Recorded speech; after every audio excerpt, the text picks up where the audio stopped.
How to create table of content board in monday.com. Hello guys and welcome to this new tutorial. In today's video I'm going to show you how simple and easy it is to create a table of board to your Monday workspace. It is going to be very easy and simple. We're going to head over monday.com, sign in for an account, and as you can see we're going to be on the dashboard. Once we have opened the dashboard, we're going to select the main workspace that we work on. I'm going to select the board, or before I select a board, I'm going to add a board. So I click on the blue button right there, click on board. You can go ahead and create it from scratch or choose from a template. I'm going to create it from scratch and we're going to give it a name. For example, content. Like that. And with the privacy of it, we're going to put it as main or public. So what is the thing that we are going to be managing on this board?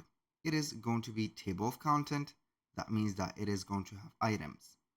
We're going to click on create board and wait for it. So the creation of the board is going to be as usual, standard and also generic. Why? Because it is going to have the same template everywhere. Now, here, as you can see, we're going to have the first thing of the content, which is going to be named item that we have chosen. We have the items, and each one of the items is going to have a sub-item until it is going to be created. So, you can go ahead and have the person or the assignee for that item or the task, the status of it, and also the date. Since we have here a table of content, we're going to have the items and we do not need some dates.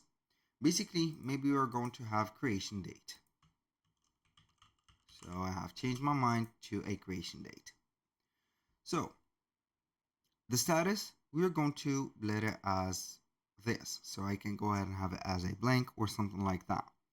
For the items, I can go ahead and have the table of content starting by naming some items like here, create Instagram or IG, for example, account for the team. For example, you can go ahead and do the thing right there, and also you can go ahead and click on the item itself and it is going to extend that page. The extension of the page is going to have some, let's say, descriptions or internal descriptions, files, and also an activity log. The activity log is going to be also connected to the updates. For example, if a person have added a file to this specific item, it is going to show up right there. If they have added something else, like, I don't know here, tasks or subtasks of items, it is going to be shown up on the updates right away. For the files, you can go ahead and see the different type of files that has been added or you are going to be adding to this specific item or the content. Aside from that, you can go ahead and add some views like item cards, item description, item tables, and etc. Now, after we have added to the board the thing that we need or things that we need, you can go ahead and have everything set up. Do not forget that each one of the boards are going to contain a group title. So you can go ahead and choose if you're going to use only one group title, two group titles, and etc. Choose wisely and then you're going to make your content also with intelligence. Once we have finished within the specific board, we are going to add a dashboard. And this dashboard is going to be letting us track every move on our board into simple widgets. So we are going to connect or first connect the board. We're going to select the content board and we are going to start by adding the widgets.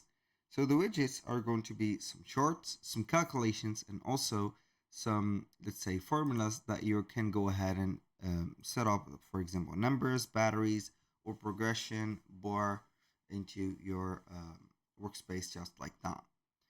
So this is how we can set up the table of content, and this is going to be an example of it. Thank you guys for watching. I hope that you have enjoyed the content, and I hope to see you soon on the next one.